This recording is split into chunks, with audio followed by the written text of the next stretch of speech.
प्यारे सुनने वालों, क्या आपने कभी रात की तारीकी में किसी अजनबी को अपनी गाड़ी में बैठा हुआ महसूस किया है? क्या आपने कभी सुना है कि जिस शाहराह पर आप रोजाना चलते हैं वहां कुछ ऐसे मुसाफिर भी हैं जो कभी मंजिल तक नहीं पहुंचते? अगर नहीं, तो आज मेरी ये कहानी सुनकर आपकी रातों की नींद हराम हो जाएगी। और आज की हमारी कहानी है N25 की आखिरी सवारी।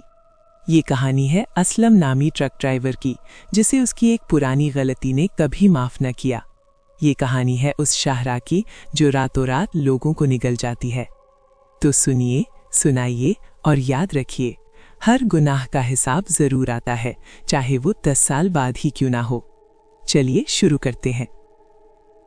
बलोचिस्तान की मशहूर शाहराह N25 पर मौसम सरमा की एक रात थी। दिसंबर की हवा इतनी ठंडी थी कि हड्डियां कांप जाएं। असलम अपने ट्रक बैली के बोनेट पर हाथ रखे खड़ा था। उसका चेहरा सिगरेट के धुएं और सफरों की थकावट से मांद पड़ चुका था। आंखों के नीचे गहरे दायरे थे और हाथ कांप रहे थे, लेकिन ये सर्दी की वजह से नहीं था, ये खौफ था। असलम की उम्र 45 बरस थी और उसने अपनी जिंदगी में हजारों रातें सड़कों पर गुजारी थीं, मगर आज उसे ऐसा लग रहा था जैसे उसकी अपनी बैली उसे कुछ बताना चाह रही हो। इंजन से एक अजीब सी आवाज आ रही थी, जैसे कोई अंदर से रह रहकर रोता हो। कदीर, उसका क्लीनर, 20 साल का एक नादान लड़का था। उसकी आंखों में वो खौफ नहीं था जो असलम को था। कदीर ने चाय का कप खत्म किया और ट्रक के पहिए पर ठोकर मारकर बोला, उस्ताद, आज दिल क्यों घबरा रहा है? क्यों ना रात यहीं ढाबे पर गुजार लें, कल सुबह निकल जाएंगे। असलम ने सिगरेट का लंबा कश लिया और धुआं हवा में उछालते हुए बोला, कदीर बेटा, ये पहाड़ डरने वालों को निगल जाते हैं। हमें सुबह तक कलात पहुंचना है, वरना मालिक सारा माल काट लेगा।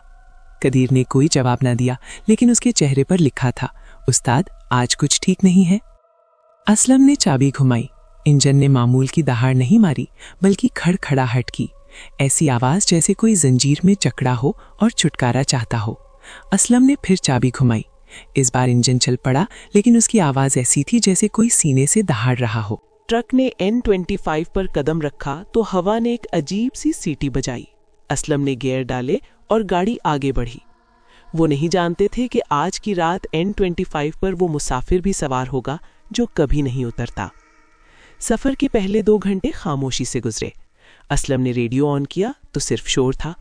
उसने कुछ स्टेशन बदले, मगर हर जगह वही अजीब सी आवाज थी, जैसे कोई दूर से आ रहा हूं कह रहा हो। अचानक रेडियो साफ हो गया।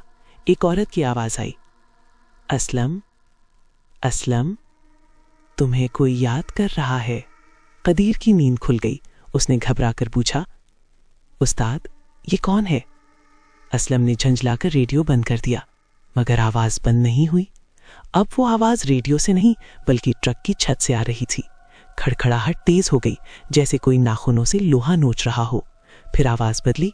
अब ये बच्चे के रोने जैसी थी, फिर बुढ़े की खनखनाती हंसी, फिर किसी की चीख।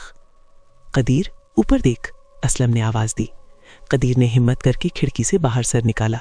ऊपर कुछ नहीं था, बस काला आसमान और ठंडी हवा। जैसे ही उसने सर अंदर किया, उसके चेहरे पर ऊपर से गर्म और गाढ़ा कतरा गिरा। कदीर ने हाथ लगाया तो उसकी उंगलियां सुर्ख हो गईं। वो तेल नहीं था, वो खून था। उस्ताद, ये कदीर की आवाज गुलू में अटक गई। असलम ने ब्रेक लगाई। ट्रक शाहराह के किनारे रुक गया। असलम ने टॉर्च उठाई और बाहर निकलकर ट्रक के ऊपर देखा। वहां कोई नहीं था, मगर ट्रक के ऊपर 2 पैरों के निशान थे, ऐसे निशान जैसे कोई शख्स वहां खड़ा हो और फिर पिघलकर गायब हो गया हो। असलम का दिल जोर जोर से धड़कने लगा। इसे अपनी जिंदगी की वो सबसे बुरी रात याद आ गई। 8 साल पहले की बात है। दिसंबर की वही सर्द रात थी। असलम उस वक्त भी N25 पर था, लेकिन इस बार वो नशे में था और आंखें धुंधली थीं। अचानक उसने देखा कि एक मोटरसाइकिल सवार सामने आ रहा है। असलम ने ब्रेक लगाई, लेकिन ट्रक ने जवाब ना दिया। धड़ाक! वो आवाज आज भी उसके कानों में गूंजती थी। मोटरसाइकिल सवार ट्रक के नीचे आ गया था। असलम ने घबराकर पीछे देखा तो उस शख्स की टांगें ट्रक के नीचे से बाहर लटक रही थीं और वो दर्द से चीख रहा था, मुझे बचा लो प्लीज, मेरी बीवी हामिला है। असलम ने क्या किया? वो डर गया। उसने सोचा कि अगर पुलिस आई तो वो जेल जाएगा, उसका ट्रक छूट जाएगा, उसकी बीवी और बच्चे भूखे रह जाएंगे। उसने ऐसा किया कि इंसानियत मर जाए। असलम ने एक्सीलरेटर दबाया और ट्रक आगे बढ़ा दिया। उस शख्स की चीखें पीछे रह गईं, फिर वो चीखें भी बंद हो गईं।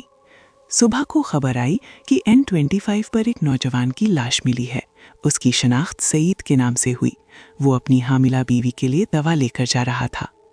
असलम ने उस रात को शराब के नशे में दबा दिया, मगर कुछ रातें दबाने से नहीं मरती।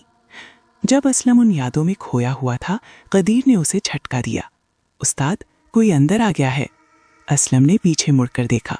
ट्रक के अकबी हिस्से में जहां छोटी सी सीट थी, वहां कोई बैठा था। वो शख्स जर्द रंग का पुराना सूट पहने हुए था। उसके बाल सफ़ेद और बिखरे हुए थे, जैसे कई दिनों से कंघी ना की हो। उसका चेहरा झुका हुआ था, लेकिन उसके हाथों की हड्डियां बाहर निकली हुई थीं, जैसे गोश्त सूख कर हड्डियों से चिपक गया हो। बाबा, आप कौन हैं? असलम की आवाज़ कांप रही थी। आप अंदर कैसे आए?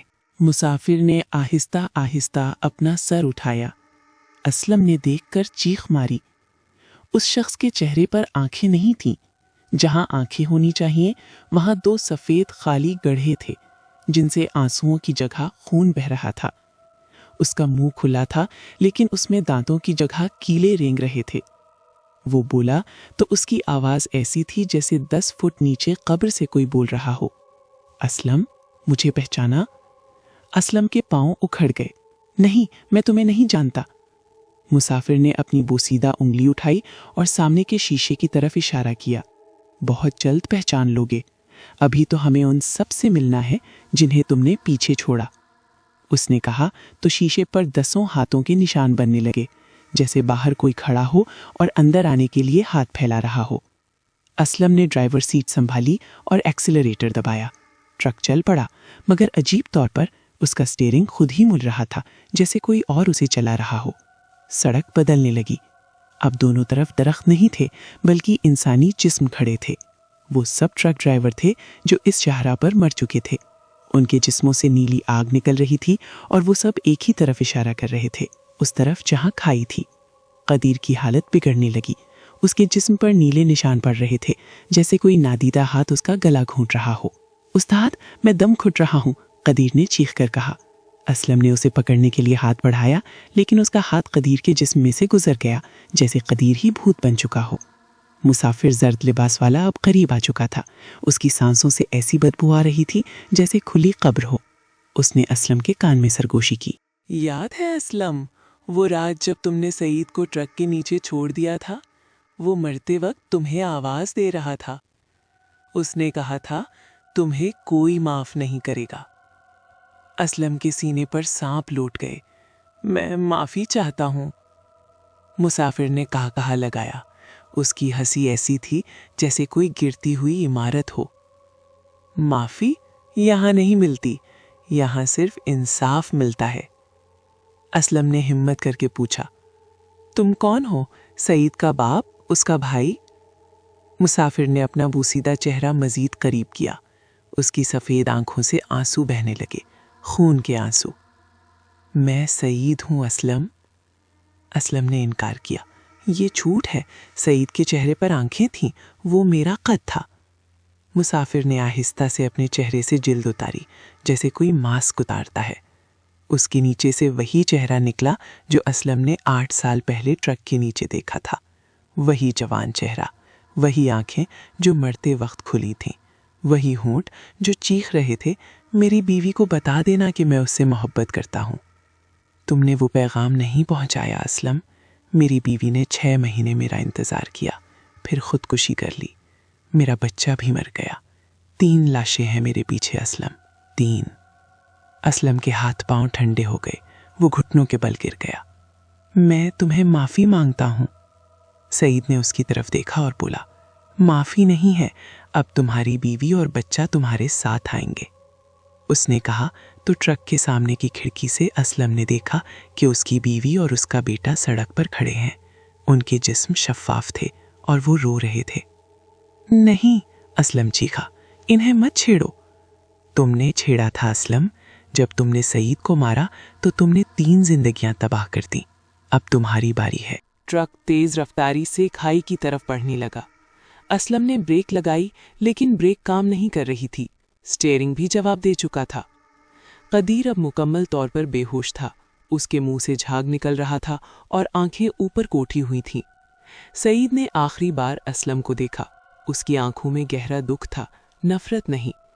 तुम्हें पता है असलम, अगर तुम उस रात रुक जाते, अगर तुमने मुझे अस्पताल पहुंचाया होता तो मैं तुम्हें माफ कर देता, लेकिन तुमने भागना चुना और भागने वालों की मंजिल यही है। उसने बाहर की तरफ इशारा किया। खाई का मुंह खुल चुका था और उसके अंदर से आग के शोले निकल रहे थे। अंदर से हजारों आवाजें आ रही थीं, चीखें, रोने, पुकार की आवाजें। ट्रक खाई में जा गिरा। गिरते वक्त असलम ने आखिरी बार आसमान देखा। वहां कोई सितारा नहीं था, सिर्फ 2 सफ़ेद आंखें थीं जो उसे देख रही थीं। अगली सुबह N25 पर ट्रैफिक मामूल के मुताबिक थी। मोटरवे पुलिस की गश्ती गाड़ी ने खाई के करीब रुककर देखा तो वहां कोई ट्रक नहीं था, लेकिन मिट्टी पर पहियों के ताज़ा निशान थे। इंस्पेक्टर हमीद ने नीचे देखा तो उसे एक पुराना जला हुआ ट्रक दिखाई दिया जो बरसों से वहां पड़ा था। ये वही ट्रक है ना जो 20 साल पहले गायब हुआ था? एक कांस्टेबल ने पूछा। हमीद ने सर हिलाया। हाँ, असलम खान का ट्रक। मगर अजीब बात यह है, उसने अपनी बात मुकम्मल ना की, लेकिन उसके चेहरे का रंग उतर चुका था, क्योंकि उसने देखा कि उस ट्रक के अंदर 2 लोग बैठे थे, एक बूढ़ा ड्राइवर और एक जवान लड़का। उनकी आंखें खुली थीं और वो मुस्कुरा रहे थे, जैसे उन्होंने कोई राज पा लिया हो। मगर वो राज क्या था? ये राज कोई नहीं जान सका, क्योंकि जब पुलिस उतरकर वहां पहुंची तो ट्रक में कोई नहीं था, सिर्फ जर्द रंग का एक पुराना सूट पड़ा था। तो सुनने वालों, ये थी हमारी कहानी N25 की आखिरी सवारी। आज से जब भी आप रात गए किसी सड़क पर निकलें तो एक बार पीछे जरूर देख लें, क्योंकि हो सकता है कि आपका माजी भी आपके साथ सफर कर रहा हो। असलम ने एक गलती की और वो गलती उसके पीछे पड़ गई। कहानी की सबसे खौफनाक बात यह है कि असलम को सईद की शक्ल में कोई भूत नहीं मिला, उसे उसका ज़मीर मिला जो उसकी अपनी शक्ल में उसके सामने आ गया। याद रखें, हमसे कोई भी गलती हो सकती है, लेकिन गलती को छुपाने से वो बढ़ती है, मिटती नहीं। अगर आपसे कभी कोई गलती हो जाए तो उसे मानने की हिम्मत रखें, क्योंकि एक दिन वो गलती आपके ट्रक की छत पर बैठकर आपका नाम लेगी। Call for action. अगर आपको ये कहानी पसंद आई हो तो इसे लाइक करें, शेयर करें और अपने दोस्तों को भी डराएं। क्रिप्ट विस्पर्स को सब्सक्राइब करें ताकि आइंदा ऐसी ही डरावनी कहानियां आप तक पहुंचती रहें। और हाँ, अगर आज रात आपको अपने कमरे में कोई जर्द रंग का सूट पहने नजर आए तो भागना मत, क्योंकि भागने वालों की मंजिल यही है। अलविदा और होशियार रहें। खौफ हमेशा आपके साथ है।